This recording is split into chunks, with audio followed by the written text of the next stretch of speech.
Hotel ৰেষ্টুৰেণ্টত বনোৱাৰ দৰে পনীৰ খুলছা ঘৰতে বনাই খাবৰ কাৰণে ট্ৰাই কৰিলোঁ। মই ইয়াৰ কাৰণে ল'লোঁ দেখি থকা বাতিটোৰে 2 কাপ আটা। মই ময়দাৰে বনোৱা নাই, আটা। তাৰপিছত তাতে দিলোঁ আধা কাপ বাটাৰ, আপোনালোকে অইলো দিব পাৰে। তাৰপিছত সোৱাদ অনুযায়ী নিমখ, অকণমান বেকিং, তাৰপিছত ধুনীয়াকৈ গোটেইখিনি মিলাই ল'লোঁ। মিলাই লৈ পেলাই এতিয়া দিম যিটো বাতিৰে মই আটা দিছিলোঁ সেই বাতিটোৰে এবাতি দৈ দি পেলাই ধুনীয়াকৈ গোটেইখিনি মাৰি ল'ম। মাৰি পেলাই অকণমান ঠিক ইমান উতলা গৰম পানীও নহয়, একেবাৰে ঠাণ্ডাও নহয়, তেনেকুৱা মানে অলপ মিডিয়াম জোখৰ মানে গৰম পানী দি পেলাই এনেকৈ অকণকৈ দি জোখ অনুযায়ী মাৰি থাকিম। ধুনীয়াকৈ ডোটো বনাই ল'লোঁ প্ৰথমতে। দেখিছেনে ইমান ছফ্ট হৈছে। তাৰপিছত ইয়াতে আপোনালোকে কিবা কিবি দিব পাৰে, মই কিন্তু দিয়া নাই, একদম চিম্পলকৈ বনাইছোঁ। এইখিনি মই ছাইড কৰি ৰাখিলোঁ। ৰাখি পেলাই এতিয়া তাৰ ভিতৰত যিখিনি দিবলগীয়া মছলা হয় মই সেইখিনি ৰেডি কৰিলোঁ। ইয়াত পনীৰখিনি মই চফ কৰি ল'লোঁ।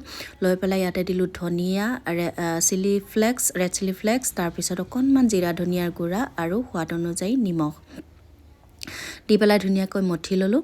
মঠি লৈ পেলাই দেখিছেনে পূৰা মিহি হৈ গৈছে। তাৰপিছত সেইখিনিও মই ৰেডি কৰি ল'লোঁ।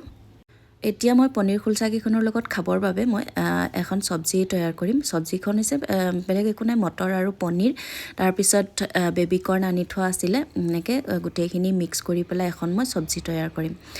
প্ৰথমতে ধুনীয়াকৈ গোটেইখিনি কাটি ল'লোঁ। কেপচিকাম ল'লোঁ, গোটেইটো নাই দিয়া, আধা ফাল দিছোঁ, এটা বিলাহী, তাৰপিছত সৰু 2টা মিডিয়াম চাইজৰ পিঁয়াজ ল'লোঁ। লৈ পেলাই আদা, নহৰু, এটা পকা জলকীয়া দি পেলাই মই চফ্ট কৰি লৈছোঁ, মিক্সিত মৰা নাই। তাৰপিছত ইফালে কেৰাহীখন পাতি দিলোঁ, অকণমান তেল দিলোঁ। তেল দি পেলাই তাতে মিঠি গুটি কেইটামান, শুকান জলকীয়া এটা দি পেলাই চফ্ট কৰি ৰখা এই আদা, নহৰু, পিঁয়াজ এইখিনি মই তাতে দি দিলোঁ। দি অকণমান ৰঙচুৱা হোৱালৈকে ভাজি থাকিলোঁ। ভাজি হোৱাৰ পিছত প্ৰথমতে দিলোঁ মই বেবী কৰ্ণখিনি ভাজি ল'লোঁ। মই আৰু বেলেগে মানে কৰ্ণ দি তেনেকৈ ভাজি থকা নাই আৰু ডাইৰেক্ট তেনেকৈ ভাজি দিছোঁ। তাৰপিছত সেইখিনি অলপমান ভজাৰ পিছত কেপচিকাম আৰু মটৰখিনি দি দিলোঁ। দি পেলাই সেইখিনি প্ৰায় 30-40% মান সিজি যোৱাৰ পিছত অকণমান জিৰা ধনিয়া গুড়া দিলোঁ আৰু জালুকৰ গুড়া দিলোঁ। দি অকণমান এনেকৈ হিলাই লৰাই মেলি বিলাহী এটা, যিহেতু মই দেখুৱাইছিলোঁৱে, বিলাহীটো মই ধুনীয়াকৈ চফ কৰি দিলোঁ। তাৰপিছত দি এইখিনি এতিয়া প্ৰায় 80% মান সিজালৈকে মই এনেকৈয়ে ভাজি থাকিম। মানে যেতিয়ালৈকে মানে তাৰ সেইখিনিৰ পৰা চব্জিখিনিৰ পৰা এটা তেল ওলাই নাহে তেতিয়ালৈকে মই এইখিনি ভাজি থাকিম।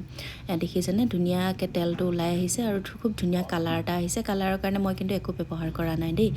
তাৰপিছত মই দি দিলোঁ পনীৰখিনি দি পেলাই আকৌ 1 মিনিটমান সময় এনেকৈ হাই ফ্লেমত ভাজিম। ভাজি পেলাই এতিয়া মই দি দিম ইয়াতে পানী, জোখ অনুযায়ী পানী দিম। বেছি জুলীয়া নকৰোঁ, অকণমান মানে গ্ৰেভি মানে হেৰি কৰি খামুচীয়া টাইপৰ কৰিম। তাৰপিছত পানী দিলোঁ।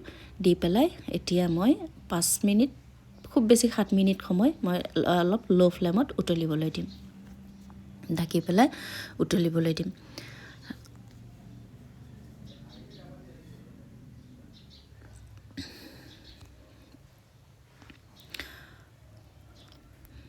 তাৰপিছত এয়া এইফালে মোৰ ফাইনেল ৰেডি হৈ গ'ল পনীৰ চব্জিকণো।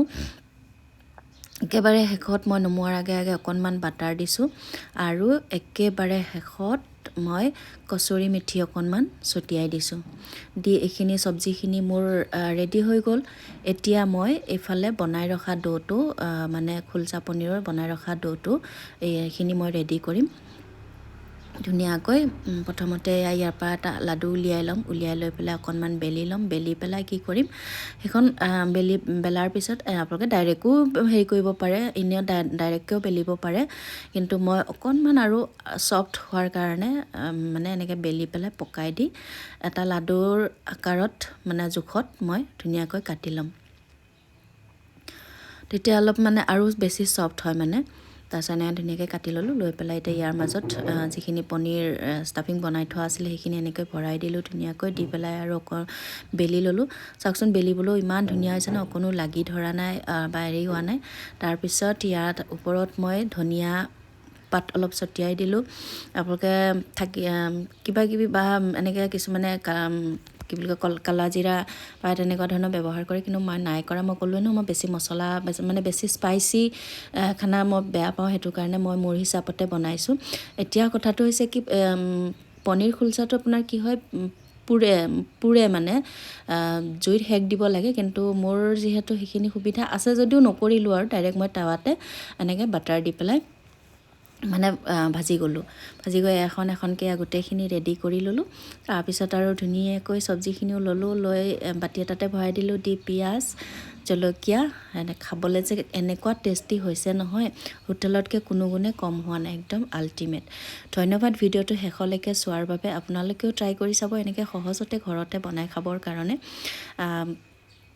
যদি ভাল পালে লাইক এটা কৰিব, কমেণ্ট এটা কৰি জনাব। আৰু যদি প্ৰফাইলটো কোনো নতুনকৈ চাই আছে তেনেহ'লে ফ'ল' কৰি দিব, আৰু চাই থকাসকলেও যদি কৰা নাই তেনেহ'লে ফ'ল' কৰি দিব। গতিকে আজিলৈ বাই বাই।